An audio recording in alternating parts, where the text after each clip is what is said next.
नमस्कार दोस्तों, the Hindu newspaper discussion 22 अप्रैल 2020 में आपका पुनः स्वागत है।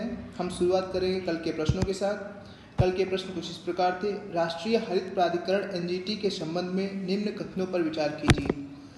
तो सबसे पहला स्टेटमेंट है, इसका गठन एनजीटी अधिनियम 2010 के तहत हुआ था। बिल्कुल सही है। इसके अध्यक्ष प्रधानमंत्री होते हैं। जी नहीं, प्रधानमंत्री नहीं होते हैं इसके अध्यक्ष। इसके वर्तमान अध्यक्ष न्यायमूर्ति अरुण कुमार गोयल हैं। जी बिल्कुल, ये भी सही है, हमने डिस्कस किया था कल। तो 1 और 3 स्टेटमेंट सही है, तो हम देखेंगे यानी कि डी ऑप्शन इसमें से सही हो जाता है। दूसरा प्रश्न है हमारा, निम्न में से किस राज्य ने 3 राजधानी बनाने की बात की है? तो आंध्र प्रदेश है। तो उसने 3 कैपिटल फार्मूला अपनाया है, जिसमें उसकी एक कैपिटल होगी विशाखापत्तनम, एक कैपिटल होगी अमरावती, तीसरी होगी कर्नूल। आपको पता है ना, तो ये आंध्र प्रदेश से था। जीरो बजट नेचुरल फार्मिंग के जनक कौन है? सुभाष पालेकर, महाराष्ट्र के हैं, हमने बात किया था कल। स्ट्रेटजिक पार्टनरशिप मॉडल सामरिक साझेदारी मॉडल किस क्षेत्र के लिए अपनाया गया है? तो जैसा कि हमने कल डिस्कस किया था, धीरेन्द्र सिंह कमेटी जी द्वारा सुझाव दिया गया था कि रक्षा क्षेत्र में मेक इन इंडिया के तहत उत्पादन को बढ़ाने के लिए स्ट्रेटजिक पार्टनरशिप मॉडल की बात की गई थी, जिसमें कहा गया था कि एक भारतीय कंपनी एक विदेशी कंपनी के साथ साझेदारी करेगी और उससे तकनीकी ट्रांसफर और रक्षा उद्योग में मेक इन इंडिया को बढ़ोतरी मिलेगी। तो ए विकल्प सही हो जाता है। तो हम चलते हैं आगे का आज का द हिंदू पढ़ेंगे हम, देखेंगे क्या है news. ICMR asked states to stop using rapid test for next 2 days। तो जो चाइना से हमने डिस्कस किया था 3-4 दिन पहले कि किट आई है, लगभग 5-6 लाख किटें आई हैं, तो उनमें कुछ त्रुटियां पाई गई, वो सही आंकड़े नहीं दिखा रही हैं, सही टेस्ट नहीं दे पा रहे, तो इसलिए ICMR ने उनको यूज करने से मना किया है। Huge spike in cases likely in Mumbai, central panel. Government centre का एक पैनल गया था जो है हेल्थ पैनल वहाँ पे मुंबई में, तो उसने बताया है कि जो मुंबई में है केसेस बढ़ने की बहुत ज़्यादा संभावना है। और उसने आंकड़े कुछ इस प्रकार बताया कि जिस गति से भी केसेस बढ़ रहे हैं, जो वर्तमान स्थितियाँ अगर इस अनुरूप देखा जाए, 30 अप्रैल तक लगभग 42,000 केसेस केवल मुंबई में हो जाएंगे और 15 मई तक लगभग 6.5 लाख केसेस केवल मुंबई में हो जाएंगे। तो काफ़ी गंभीर समस्या की बात है, लेकिन इसको हालांकि महाराष्ट्र सरकार ने खंडन भी किया है कि ऐसा नहीं है, ये पैरामीटर जिनके आधार पर रिपोर्ट बताई गई है उसमें काफ़ी त्रुटियां हैं, लेकिन देखते हैं क्या होता है। अगली खबर है, देखिए ये लोकल न्यूज़ है, हम आगे बढ़ते चलेंगे। नेक्स्ट हमारी इंपॉर्टेंट खबर देखिए किससे आती है, denied alcohol many take to arishtam. अब देखेंगे अरिस्टम क्या है। बताया कि जब अल्कोहल लॉकडाउन की वजह से जो अल्कोहल की उपलब्धि नहीं हो रही है, तो उसके विकल्प के रूप में लोग अरिस्टम को प्रयोग कर रहे हैं, बताया जा रहा था। अब अरिस्टम क्या है हम देखेंगे, ये केरला की न्यूज़ है।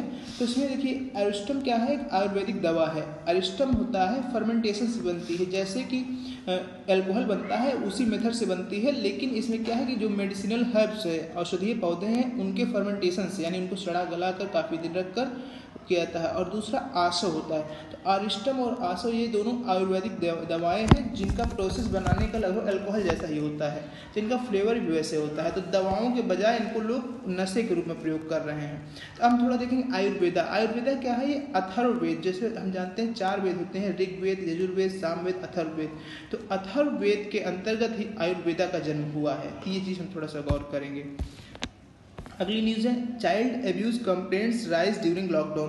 तो लॉकडाउन के होने की वजह से चाइल्ड एब्यूज़ कंप्लेंट्स की संख्या बढ़ गई है। चाइल्ड एब्यूज़ क्या होता है, जैसे आप देखेंगे लॉकडाउन की वजह से काफ़ी लोग स्थिर हो चुके हैं अपने जगह में, अपने लोकेलिटी में, सब चीज़ें हैं। तो बच्चों का शोषण हो रहा है, बच्चों का, तो उसकी संख्या काफ़ी बढ़ गई, ये चीज़ देखा गया है।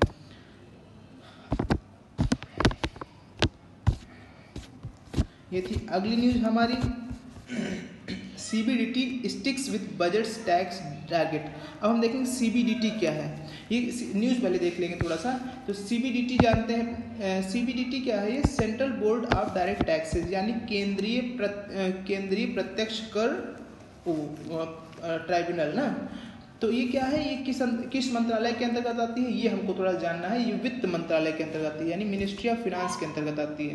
तो यानी कि ये जो डायरेक्ट टैक्सेस है, उनके कलेक्शन और उनमें अगर चोरी हो रही है या उनको कैसे मैनेज किया जाएगा, यानी जो प्रत्यक्ष कर का मैनेजमेंट है वो CBDT करती है। तो ये कह रही है कि जो बजट का टैक्स टारगेट था, यानी हमको कितना टैक्स कलेक्ट करना है, उस पर हम अड़े हुए हैं और हम सारे प्रयास कर रहे हैं कि हम अपने टैक्स टारगेट को मीट कर सकें।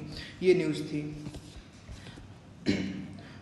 और 100 families self isolate eight Rashtrapati Bhavan. तो राष्ट्रपति भवन में काम करने वाले एक कर्मचारी के परिवारजन को कोरोना पॉजिटिव टेस्ट पाया गया है। तो इसलिए 100 परिवार जो वहाँ पे काम करते हैं उनको आइसोलेट कर दिया गया है राष्ट्रपति भवन में। अगली न्यूज़ की तरफ हम बढ़ेंगे, देखेंगे तो drugs for sepsis to be tested for कोविड-19। तो जो सेप्सिस के लिए दवा है उसको कोविड-19 के लिए भी टेस्ट की जाएगी। क्या ये कोविड-19 के लिए उपयोग होगी? अब हम देखेंगे सेप्सिस क्या है। तो सेप्सिस एक बीमारी है जिसमें क्या है कि जो हमारा इम्यून सिस्टम है, जो प्रतिरोधक क्षमता है, प्रतिरोधक व्यवस्था है हमारे शरीर की, वो ओवर एक्टिव काम करने लगती है। यानी कि जो हमारे WBCs है वो उनको हमारी बॉडी को जो बाहरी कीटाणुओं से, बाहरी समस्याओं से निपटने के लिए, लड़ने के लिए रखा गया है, वो इतना एक्टिव हो जाते हैं कि हमको ही नुकसान पहुंचाने लगते हैं। तो वैसा ही केस कुछ इसमें कोविड-19 में है। तो सेप्सिस जो बीमारी है उसमें देखिए क्या होता है, ओवर एक्टिव एंटीबॉडीज की वजह से जलन होने लगती है, त्वचा लाल होने लगती है, इन्फ्लेमेशन होने लगता है। तो वही सेम चीज़ें लगभग कोविड-19 में भी सिम्टम्स देखे गए हैं। तो कारण लगभग वही है कि WBCs ओवर एक्टिव हो जाते हैं जिसका नुकसान हमें स्वयं झेलना पड़ता है। तो ये कहा जा रहा है कि जो सेप्सिस के लिए दवा है सेप्सीवैक, जिसकी जो दवा डेवलप की गई है वैक्सीन सेप्सीवैक, तो इसको कोविड-19 के लिए भी प्रयोग किया जा सकता है। इसके लिए ट्रायल करने की बात की जा रही है। अब देखिए why oil prices in a negative terrain. तो हमने जैसे देखा होगा कि अभी जो आपने चर्चा सुनी होगी कि जो तेल के मूल्य हैं वो नेगेटिव में चले गए हैं। लगभग $29 पर बैरल चले गए हैं, $39 पर बैरल चले गए हैं। इसका क्या मतलब है? देखिए हम देखते हैं इसमें।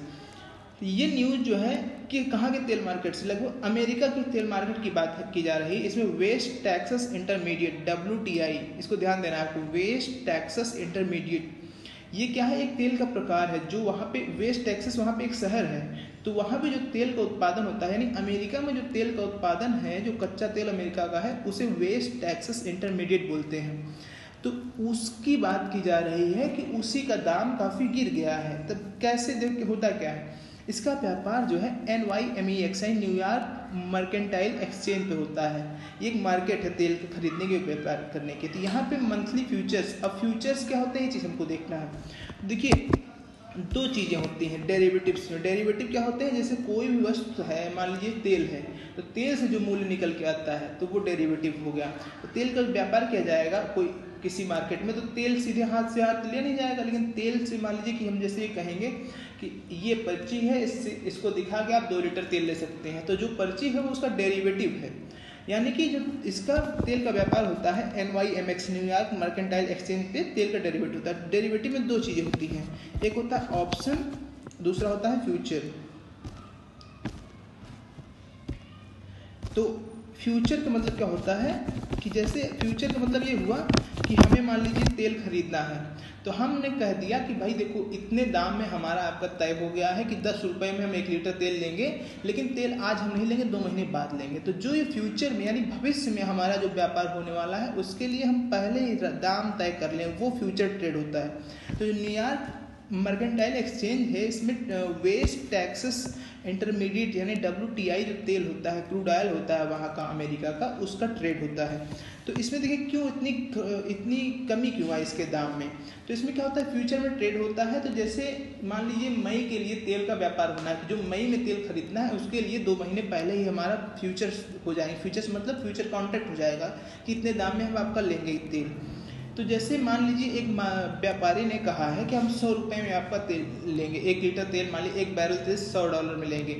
लेकिन क्या हुआ कि उस व्यापारी ने अपने लिए तेल रखा नहीं, उसको पैसा कमाना है उससे। लेकिन देखिए कोरोना के चलते उसको पता है कि उसकी डिमांड तेल की कम हो गई है, और जब तेल की डिमांड कम हो गई है तो कहाँ बेचेगा, और बेचेगा नहीं तो वो भाई कितना तेल खरीद के रखेगा कहाँ, उसके पास स्टोर करने की क्षमता भी तो नहीं होगी। तो इसलिए डिमांड भी कम हो चुकी है और जो है तेल स्टोर करने की क्षमता भी नहीं है। तो वो क्या बोलेगा, देखो भैया ऐसा है कि हम आपका तेल नहीं खरीद पाएंगे।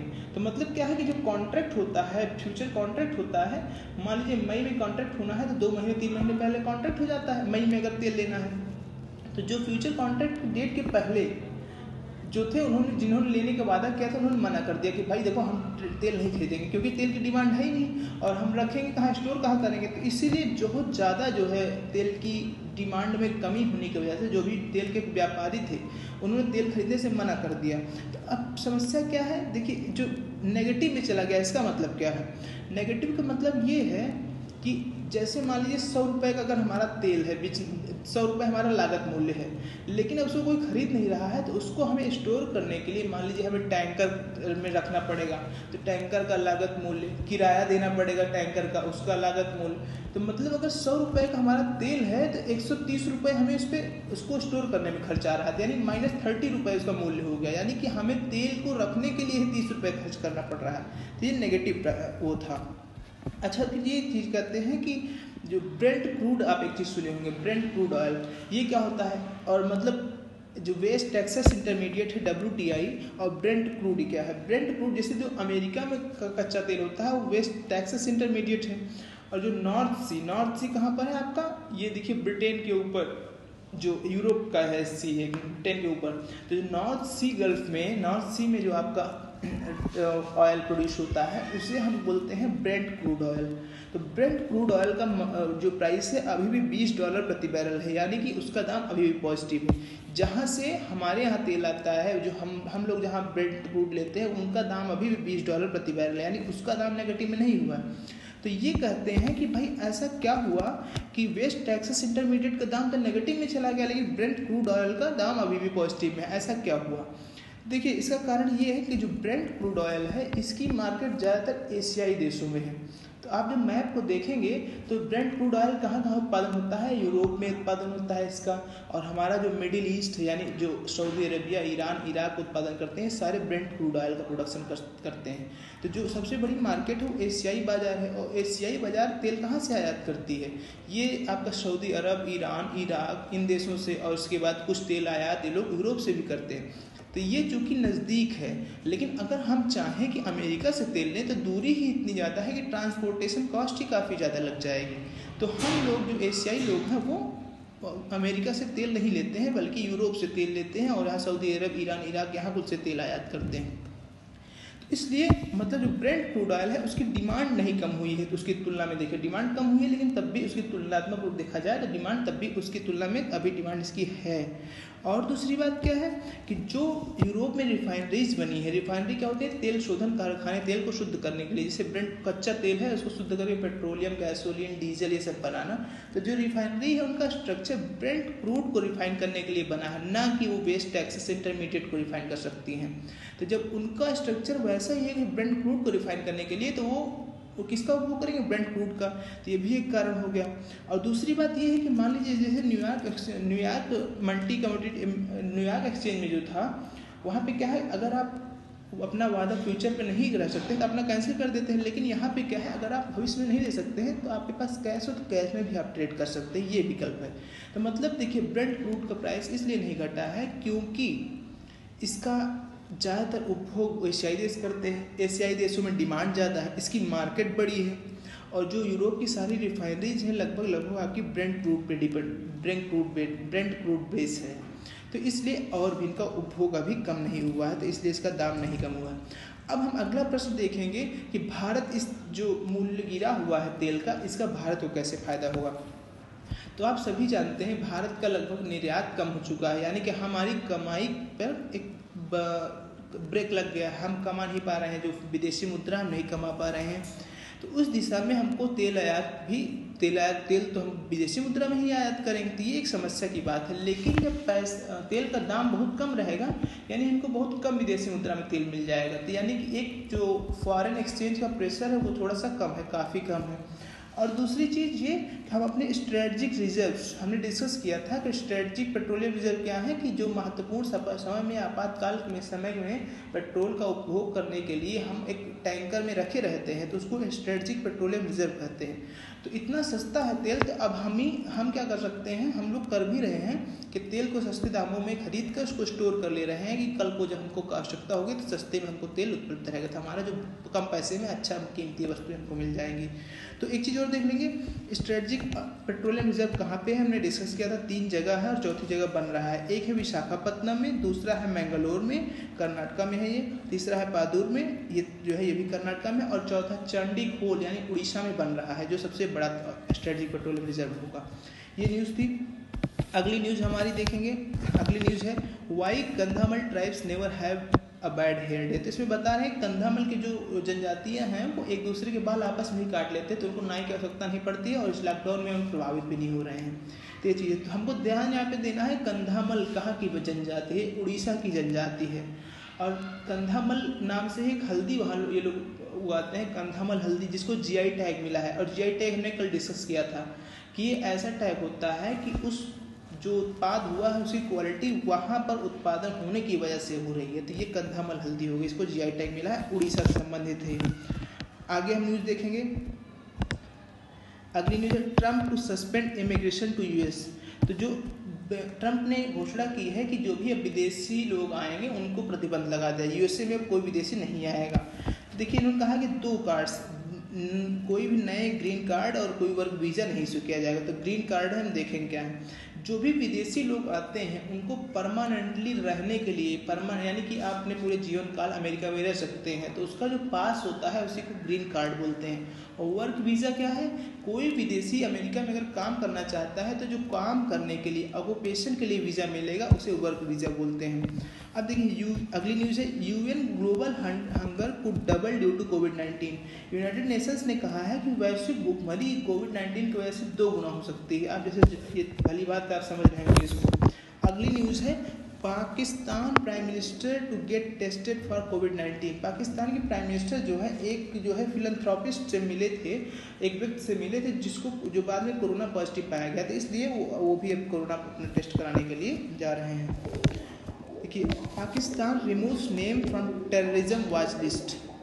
देखिए क्या है, FATF एक बॉडी होता है, फाइनेंशियल एक्शन टास्क फोर्स, यानी ये कैसी बॉडी है, एक ऐसी बॉडी है जो कोई भी देश अगर टेररिज्म को या फिर मनी लॉन्ड्रिंग को सपोर्ट करता है, टेररिज्म यानी कि जो टेररिस्ट फंडिंग करता है या मनी लॉन्ड्रिंग को सपोर्ट करता है, तो उसके खिलाफ ये बॉडी एक्शन लेती है ताकि ग्लोबल सिस्टम मेंटेन रहे। जैसे पाकिस्तान आपको पता है कि कई आतंकवादियों का गढ़ रहा है, अभी भी वहाँ कई आतंकवादी रह रहे हैं, उसको शरण दिया हुआ है। तो FATF जो है फाइनेंशियल एक्शन टास्क फोर्स, इसने पाकिस्तान को ग्रे लिस्ट में रखा हुआ है। FATF में देखिए 2 लिस्ट होती है, एक ग्रे लिस्ट होती है, एक ब्लैक लिस्ट होती है। ग्रे लिस्ट का मतलब क्या है कि आपको हम नज़र में रखे हुए हैं, आपकी गतिविधियों पर हम नज़र रखे हैं, आपके यहाँ से आतंकवादी गतिविधियाँ चल रही है या फिर मनी लॉन्ड्रिंग एक्टिविटी हो रही है। लेकिन अगर आप इसको कंट्रोल नहीं करेंगे, आप आतंकवादियों की गतिविधियों को कंट्रोल नहीं करेंगे, तो आपको हम ब्लैक लिस्ट में डाल देंगे। ब्लैक लिस्ट का मतलब क्या हुआ कि आपका वैश्विक दुनिया से, आपकी बाकी दुनिया से संपर्क आपका तोड़ देंगे, आपका आयात निर्यात बंद कर देंगे, यानी आपको हम आर्थिक रूप से अपंग कर देंगे, उसका दंड स्वरूप है। तो FATF क्या है ये समझ लीजिए, इसका फुल फॉर्म होता है फाइनेंशियल एक्शन टास्क फोर्स। एक क्या काम करती है, 2 काम मुख्यतः करती है, विश्व भर में टेरर फंडिंग को कंट्रोल करना और दूसरा मनी लॉन्ड्रिंग को कंट्रोल करना। इसमें 2 लिस्ट होती है, एक होती है ग्रे लिस्ट, एक होती है ब्लैक लिस्ट। तो पाकिस्तान अभी ग्रे लिस्ट में है, लेकिन अगर पाकिस्तान टेररिस्ट एक्टिविटीज़ को या मनी लॉन्ड्रिंग एक्टिविटीज़ को नहीं कंट्रोल करेगा तो उसे ब्लैक लिस्ट में डाल दिया जाएगा। यानी कि ब्लैक लिस्ट में डालने पे क्या होगा, उसके आर्थिक गतिविधियों पर प्रतिबंध लग जाएगा। Beijing names disputed islands.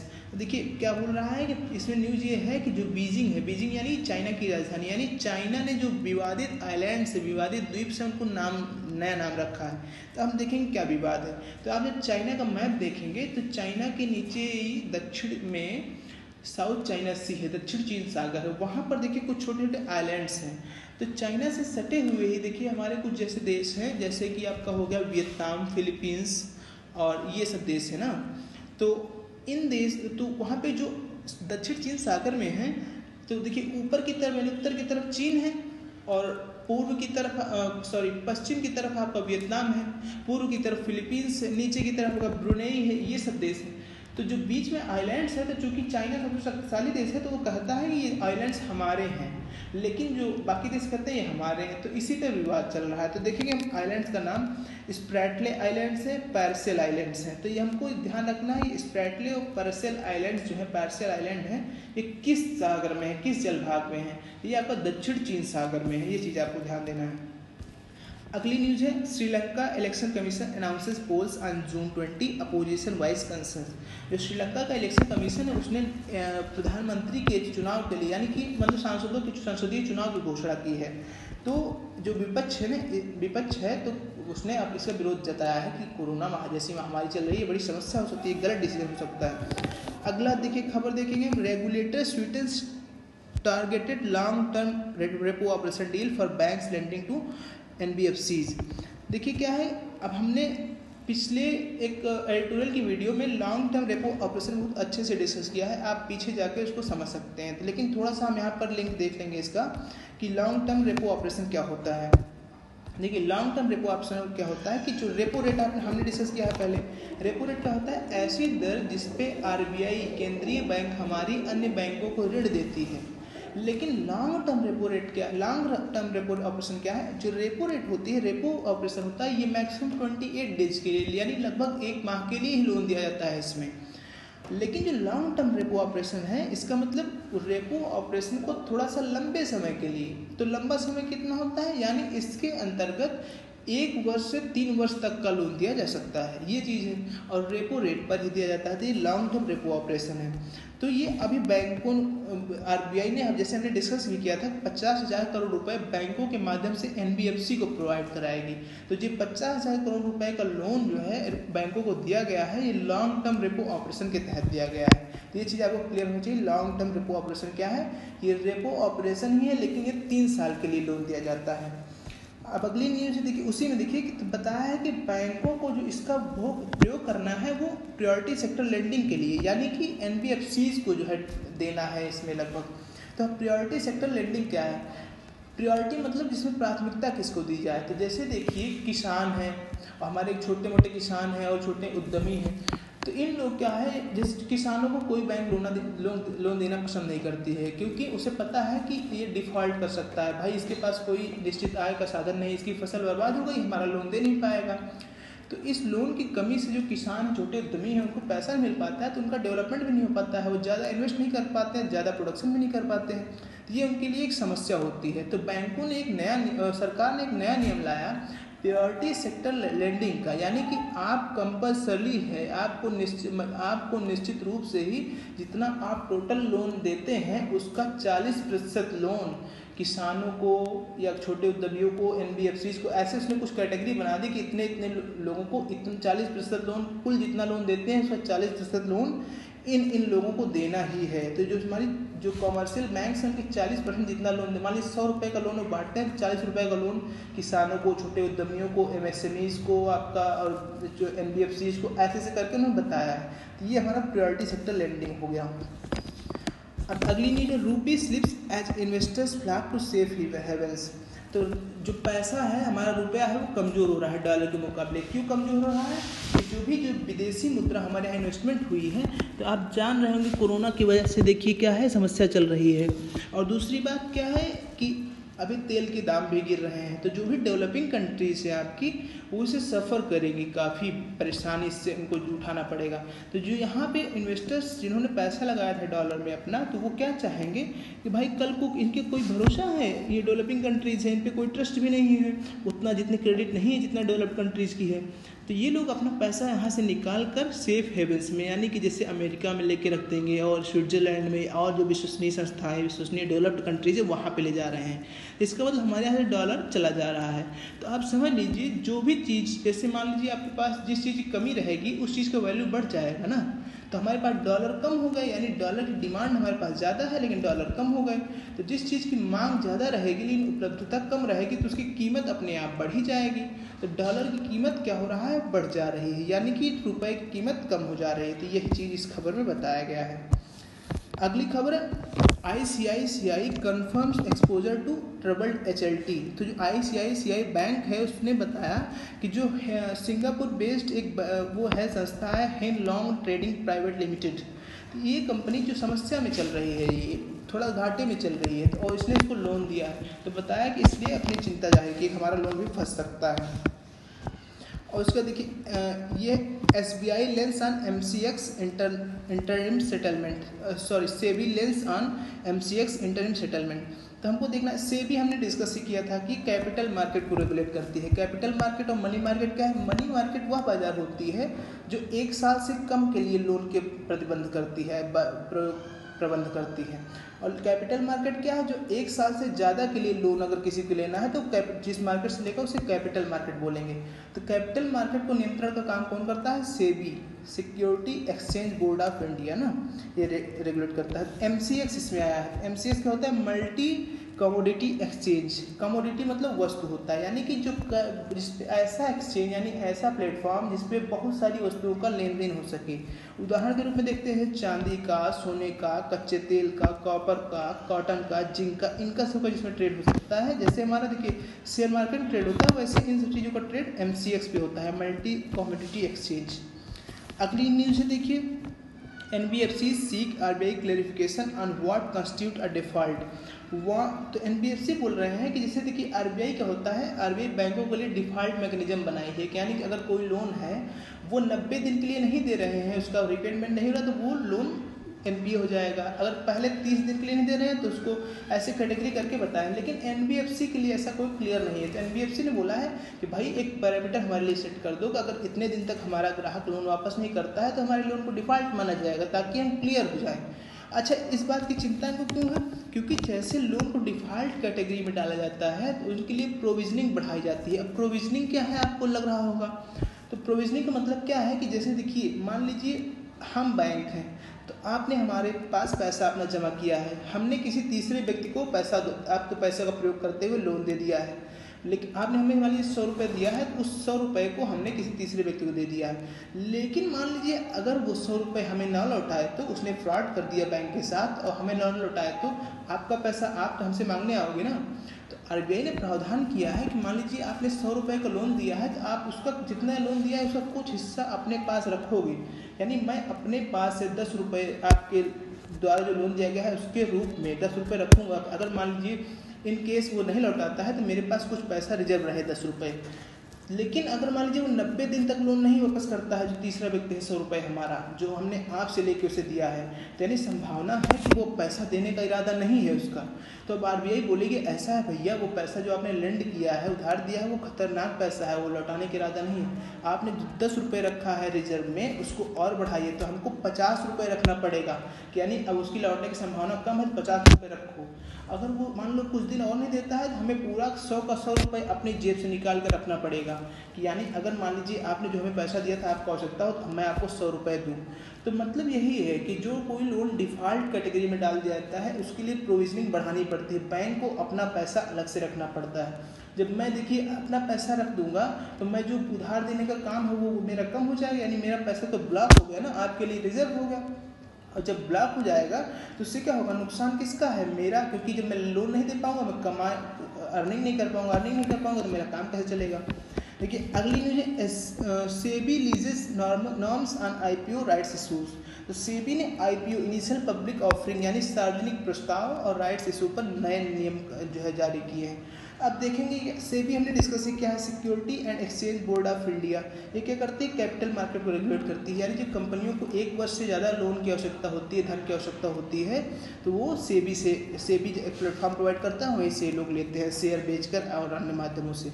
तो देखिए शेयर से संबंधित है, तो हम देखेंगे सबसे पहले IPO क्या है, यानी सार्वजनिक प्रस्ताव क्या है। जब कोई कंपनी है वो सेबी पर रजिस्टर्ड है और पहली बार मान लीजिए मेरी कंपनी है, मैंने एक कंपनी को खोला है, लेकिन अभी मैंने अपना पूरा पैसा उसमें लगाया है, मान लीजिए मेरा 1000 रुपये इसमें लगा है। अब मैं चाहता हूँ मैं अपनी कंपनी को बड़ी करूँ, बढ़ाऊँ उसको, तो मुझे और पैसे की आवश्यकता होगी। तो मैं क्या करूँगा, सेबी पे रजिस्टर कराऊँगा अपनी कंपनी, स्टॉक मार्केट में रजिस्टर कराऊँगा, और उसके बाद मैं क्या करूँगा, अपनी कंपनी के शेयर निकाल लूँगा, यानी कि बोलूँगा भाई देखो मैं अपनी कंपनी की हिस्सेदारी बेच रहा हूँ, जो हिस्सेदारी लेना चाहे मुझे इतना इतना पैसा दे।